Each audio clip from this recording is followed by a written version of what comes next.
کہ قرآن کہتے ہیں اگرچہ کافر ان کے آبا ہوں، ان کے بیٹے ہوں، ان کے باپ ہوں، ان کے بیٹے، ان کے رشتہ دار ہوں۔ اس کے بارے میں قرآن کہہ رہا ہے صحابہ پر بربت کرنے والوں سے پوچھو یہ سورۃ المجادلہ کی آخری آیت ہے کس کے لیے ہے؟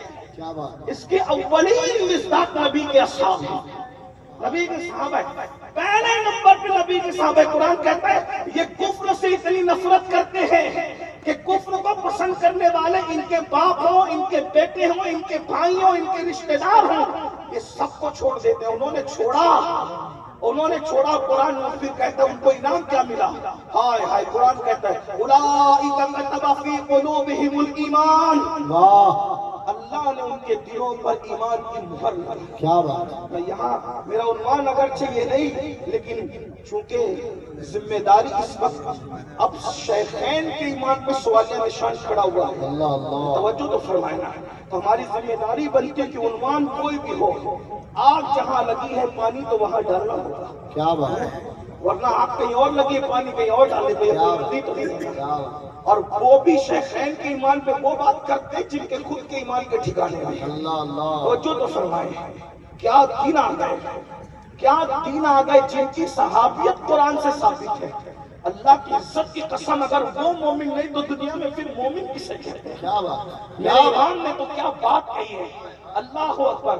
میں یہاں اس سے پہلے ایک بات کہوں، لوگ جنت میں جائیں گے بعد میں، قیامت کے بعد۔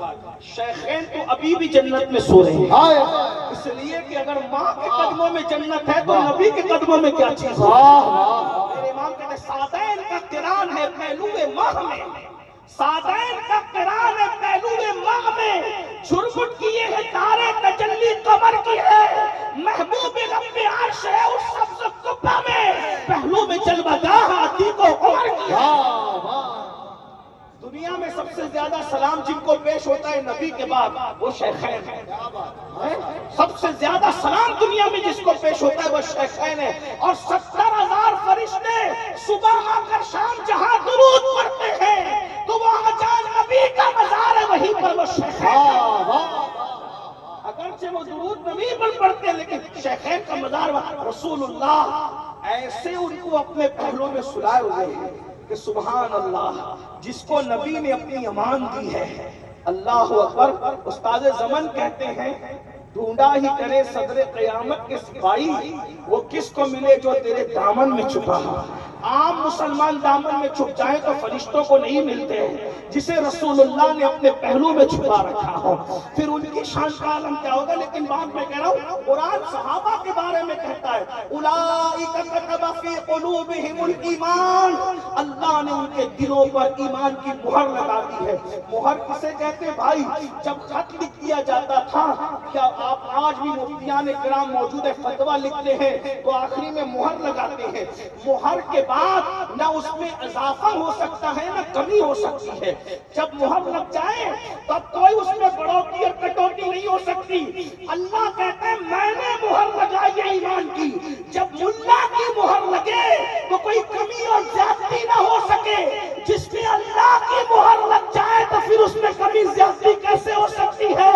جب اللہ نے ان پہ مہر لگا دی ہے اب وہاں کفر کا گزر اور نفاق کا گزر نہیں ہو سکتا، کیونکہ مہر اللہ کی لگی ہوئی ہے۔ سبحان اللہ۔ اور پھر قرآن کہتا ہے اولئک کتب فی قلوبہم الایمان وأیدہم بروح منہ، اللہ نے اپنی خصوصی مدد کے ذریعے ان کی مدد فرمائی ہے، روح القدس کے ذریعے مدد فرمائی ہے۔ ایک تفسیری قول یہ بھی ہے کہ جبریل امین کے ذریعے سے ان کی مدد فرمائی ہے۔ اور پھر کیا فرمایا؟